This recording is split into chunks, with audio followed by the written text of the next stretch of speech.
Hi everyone. ముందుగా అందరికీ తెలంగాణ ఆవిర్భావ దినోత్సవ శుభాకాంక్షలు. ఎందుకంటే ఈరోజు జూన్ 2 మన తెలంగాణ వారందరికీ ఒక మర్చిపోలేని దినం. ఎందుకంటే అది మన తెలంగాణ ఎన్నో సంవత్సరాల పోరాటాల తర్వాత ఏర్పడినటువంటి తెలంగాణ జూన్ 2న మనకు ఏర్పడడం జరిగింది. ఎప్పుడు 2014 జూన్ 2 ఏర్పడ్డది. మరి అది ఎప్పటి నుంచి స్టార్ట్ అయిందంటే ఎన్నో సంవత్సరాల కష్టఫలమే ఈ 2014 జూన్ 2. మనకు 2014 జూన్ 2న తెలంగాణ రాష్ట్రం ఏర్పాటైన తర్వాత ఇది 2026 అంటే దాదాపు ఒక 12 సంవత్సరాలు మనకు తెలంగాణ రాష్ట్రం ఏర్పడి 12 సంవత్సరాలు అవుతుంది. కాబట్టి ప్రతి సంవత్సరం కూడా గవర్నమెంట్ అఫీషియల్గా తెలంగాణ రాష్ట్ర ఆవిర్భావ దినోత్సవాలను ఎంతో వైభవంగా నిర్వహించడం జరుగుతుంది. అందులో భాగంగా ఈరోజు జూన్ 2 కాబట్టి ఈరోజు కూడా గవర్నమెంట్ అఫీషియల్గా రాష్ట్ర ఏర్పాటు దినోత్సవాన్ని నిర్వహిస్తుంది. మరి రాష్ట్రం ఏర్పాటు ఉట్టినే అయిందా? ఎట్లా అయింది? దాని యొక్క ప్రత్యేకత ఏంటి? ఎవరి దానిలో మెయిన్ కీలక పాత్ర పోషించారు అనే విషయాలు బ్రీఫ్గా తెలుసుకుందాం. చరిత్ర మొత్తం అంటే ఉద్యమం మొత్తం చూడాలంటే మనకు చాలా టైం పడుతుంది. కాబట్టి జస్ట్ ఈ ఒక్క వీడియోలో అసలు వాట్ ఈజ్ వాట్, ఏం జరిగింది, ఎలా జరిగింది అనే దాన్ని ఒక్కసారి రీక్యాప్ చేసుకుందాం.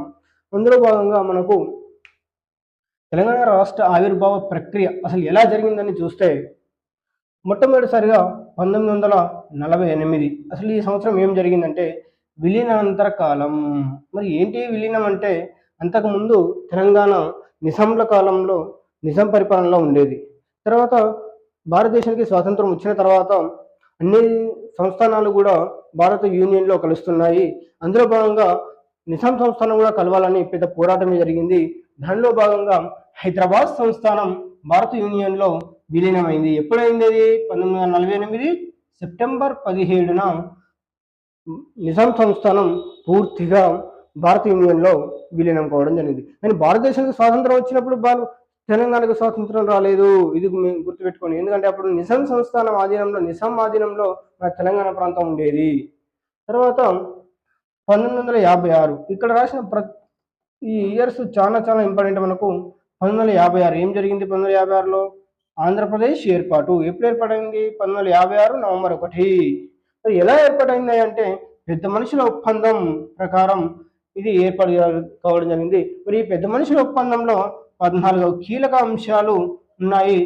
ఉన్నప్పటికీ కూడా అవి పేపర్ల మీదకే పరిమితమయ్యాయి తప్ప వాస్తవానికి మనకు అమలైనట్టు ఎక్కడ కూడా లేదు. కానీ అంటే అన్ని అమలు పకడ్బందీగా కాలేదు. అన్ని పకడ్బందీగా ఆ 14 అంశాలను ఏపీ వాళ్ళు కనుక పాటించి ఉంటే, అమలు చేసి ఉంటే ఈరోజు తెలంగాణ